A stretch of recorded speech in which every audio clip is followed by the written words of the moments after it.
ইসরায়েলে সম্ভাব্য হামলার জন্য ইতোমধ্যে অন্তত 10টি পরিকল্পনা প্রস্তুত রেখেছে ইরান। লেবাননে হিজবুল্লাহর বিরুদ্ধে অভিযানের প্রতিবাদে গত 1 অক্টোবর ইসরায়েলকে লক্ষ্য করে 180টি ব্যালিস্টিক ক্ষেপণাস্ত্র ছোড়ে ইরান।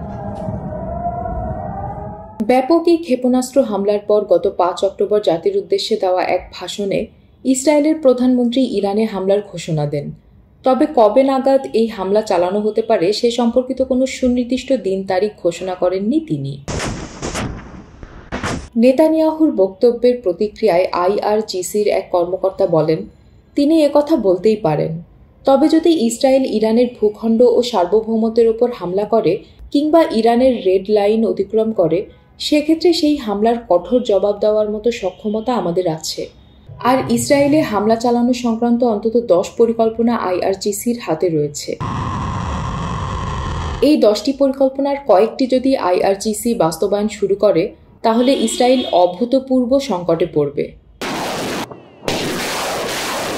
প্রসঙ্গত, ইরান এবং ইসরায়েল মধ্যপ্রাচ্যের দুই চিরবৈরী দেশ।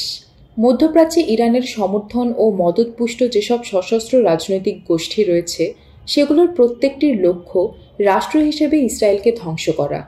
তবে দুদেশের বৈরিতা আরও বৃদ্ধি পায় 2023 সালে ইসরায়েল হামাস যুদ্ধ বাধার পর থেকে।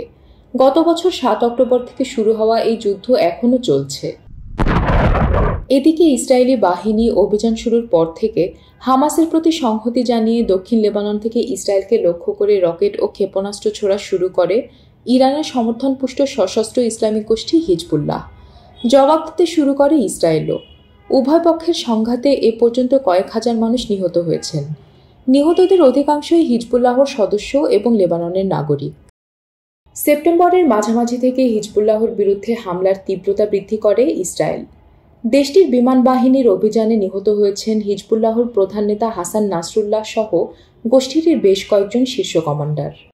এক কথায় গত 2 সপ্তাহে হিজবুল্লাহর চেইন অফ কমান্ড ভেঙে দিয়েছে ইসরায়েল। প্রায় 2 সপ্তাহ ধরে দক্ষিণ লেবাননে বিমান হামলা চালানোর পর 1 অক্টোবর ভোর থেকে সেখানে অভিযান শুরু করে ইসরায়েলের স্থলবাহিনী। ওই দিন রাতেই ইসরায়েলকে লক্ষ্য করে 20টির মতো ব্যালিস্টিক ক্ষেপণাস্ত্র ছোড়ে ইরান।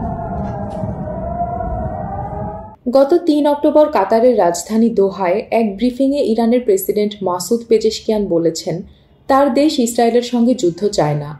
তবে ইসরায়েল যদি ফিলিস্তিন এবং লেবাননে সামরিক অভিযান বন্ধ না করে, তাহলে ভবিষ্যতে ইরান আরও কঠোর প্রতিক্রিয়া জানাবে।